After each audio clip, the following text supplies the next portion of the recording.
Mandal party అధ్యక్షునికి, town party అధ్యక్షునికి, ఇక్కడ ఉన్నటువంటి పుర ప్రముఖులందరికీ కూడా పేరు పేరున నమస్కారాలు. 5 సంవత్సరాలు పూర్తి చేసుకున్నాము.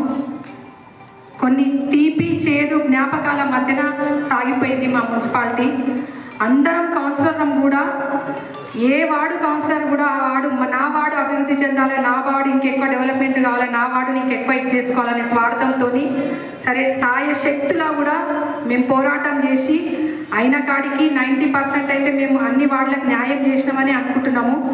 దీనికి మా చైర్పర్సన్ గారు కానీ, వైస్ చైర్మన్ కానీ, కౌన్సిలర్ కూడా అందరు సహకరించి మా అన్ని వార్డుల అభివృద్ధికి కూడా అందరూ కూడా కృషి చేసిండ్రు. అందరికీ కూడా పేరు పేరున ధన్యవాదాలు తెలియజేస్తున్నాము. దానికంటే ముందుగా మాకంటే ఎక్కువ సఫర్ అయింది మాత్రము మా శానిటేషన్ సిబ్బంది వాళ్ళు, వాటర్ వాళ్ళు, కరెంటు వాళ్ళు. ఎందుకంటే ఒక్క వార్డులో పోయి చేస్తే ఇంకో వార్డు నా వార్డులో కాలేదని వాళ్ళు చేసిన సేవ మాత్రం చెప్పలేనిది. అందరికీ కూడా ధన్యవాదాలు తెలియజేసుకుంటున్నాను ఈ అవకాశం ఇచ్చినట్టు.